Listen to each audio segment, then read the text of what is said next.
Sir ఇదే sir flat మొత్తం ₹1,00,00,000 అవుతుంది. బాగుందా? నచ్చిందండి.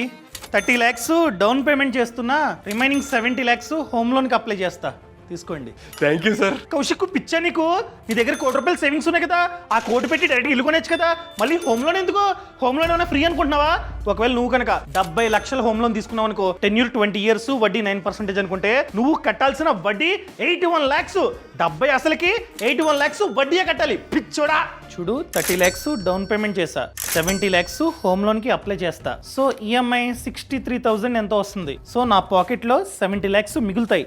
ఈ 70 lakhs ని బాగా రీసెర్చ్ చేసి ఇండెక్స్ మ్యూచువల్ ఫండ్స్ లో 20 years టెన్యూర్ కి ఇన్వెస్ట్మెంట్ చేస్తా. ఎందుకు 20 years? ఇక్కడ హోమ్ లోన్ కూడా 20 years కాబట్టి అక్కడ కూడా 20 years టెన్యూర్ ని చూస్ చేసుకుంటా. సో ఇన్వెస్ట్మెంట్ చేయగానే SWP ని నేనైతే చూస్ చేసుకుంటా. అంటే ఎంత అయితే అమౌంట్ ని చూస్ చేసుకుంటామో అంత అమౌంట్ ప్రతి మంత్ ఆ ఇన్వెస్ట్మెంట్ నుండి విత్డ్రా అయ్యి మన బ్యాంక్ అకౌంట్ లో పడుతూ ఉంటుంది. సో నేను 63,000 ని చూస్ చేసుకుంటా. ఎందుకంటే ఈఎంఐ కూడా 63,000. 20 years పాటు ప్రతి మంత్ 63,000 విత్డ్రా అవుతూ ఉంటాయి. దాన్నే ఈఎంఐ కట్టేస్తూ ఉంటా. సో ఇక్కడ 20 years టెన్యూర్ కాబట్టి ఒకవేళ ఇండెక్స్ మ్యూచువల్ ఫండ్స్ 12% యావరేజ్ గా రిటర్న్ ని జనరేట్ చేసినా కూడా ఓవరాల్ గా 20 years లో ₹1,50,00,000 విత్డ్రా అయిన తర్వాత కూడా ₹1,00,00,000 కార్పస్ అన్నది మిగులుతుంది. సో 20 years కి లోన్ కంప్లీట్ అయిపోతుంది. అయినా కూడా ₹1,00,00,000 కార్పస్ మిగులుతుంది. దాన్ని విత్డ్రా చేసుకుంటా 20 years తర్వాత.